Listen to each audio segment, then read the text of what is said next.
Hello everyone, আসসালামু আলাইকুম। সবাই কেমন আছেন? আশা করি সবাই ভালো আছেন। আজকে আমি আপনাদের একটা গল্প শোনাচ্ছি। আমরা দুই বোন খুব ছোটোবেলা বাবাকে হারিয়েছি। আমাদের মধ্যবিত্ত পরিবার। মা খুব কষ্ট করে আমাদের পড়াশোনা করাচ্ছে।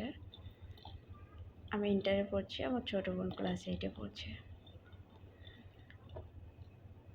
তো আমার একটা বান্ধবী আছে, পাশে গ্রামে বাসা। দুজনে একসঙ্গে কলেজ থেকে যাই। তো বেশিরভাগ সময় ওর বাসাটা যেতে দূরে, একটু আমার বাসা পার হয়ে ওর বাসায় যেতে হয়। তো বেশিরভাগ সময় মা ওকে আমার বাসায় রেখে দিত। ও থাকলে আমারও ভীষণ ভালো লাগতো, গল্প করতাম, একসাথে পড়াশোনা করতাম। একদিন বিকালবেলা আমরা দুই বান্ধবী গল্প করছিলাম। এমন সময় ওর ফোনে একটা রং নাম্বার ফোন আসে। তখন ও ছেলেটার সঙ্গে কথা বলে পরিচিত হয়। ছেলেটা নাকি পুলিশে জব করে, এরকমটাই বলছিল। তো যাই হোক, ওই দিন তো গেছে। যাওয়ার পর ছেলেটা প্রায় সময় ওকে ফোন করতো। ও বিরক্ত বোধ করতো, যদি হয় প্রথম কথা বলতে চাইতো না, কিন্তু ছেলেটা জোর করে ওর সঙ্গে কথা বলতে এরকম 7-8 মাস যাওয়ার পরে তাদের মাঝে একটা ভালো সম্পর্ক গড়ে ওঠে। কিন্তু আমার বান্ধবী একটা ছেলের সঙ্গে রিলেশনশিপে ছিল, ওই কথাটা ওই ছেলেটাকে বলেনি। না বলে ওর বয়ফ্রেন্ডকে অবহেলা করে ওই ছেলেটার সঙ্গে বেশিরভাগ সময় কথা বলতে থাকে। এরকম কথা বলতে একটা সময় তাদের মাঝে আরও বেশি গভীর সম্পর্ক হয়ে যায়। আর ওর বয়ফ্রেন্ডকে অবহেলাই করতে থাকে। বাধ্য হয়ে এক সময় তাদের ব্রেকআপ হয়ে যায়। তারপর ও এই ছেলেটার সঙ্গেই কথা বলতে থাকে। প্রায় 1 বছর কথা বলার পর একদিন আমাকে নিয়ে আমার বান্ধবী ওই ছেলেটার সঙ্গে দেখা করার পর যাই হোক গেল ওই দিন।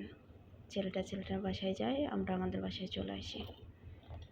এমন করতে করতে তাদের মাঝে কন্টিনিউ চলছিল, কথা বলতে এরকম আরও 1 বছর যায়।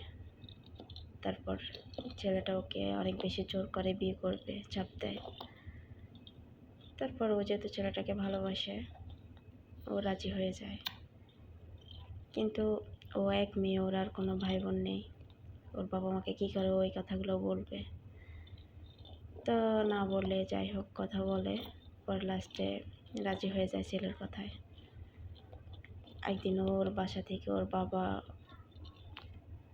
খুব ভালো একটা কোম্পানিতে জব করে, বাসায় কিসের জন্য যেন টাকা রাখছিল।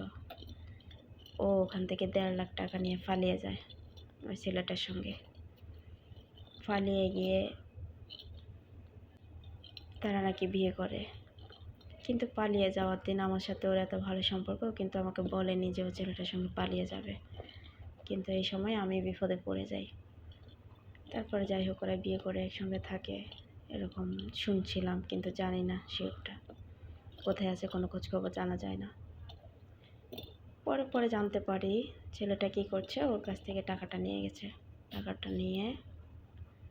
টাকাগুলো ছেলেটা নিয়ে যায়, যেহেতু তখন ওর হাজব্যান্ড, অবশ্যই ও ছেলেটাকে টাকাগুলো তো অবশ্যই দিবে, ও দিয়ে দেয়। কিন্তু ছেলেটা কী করছে জানেন?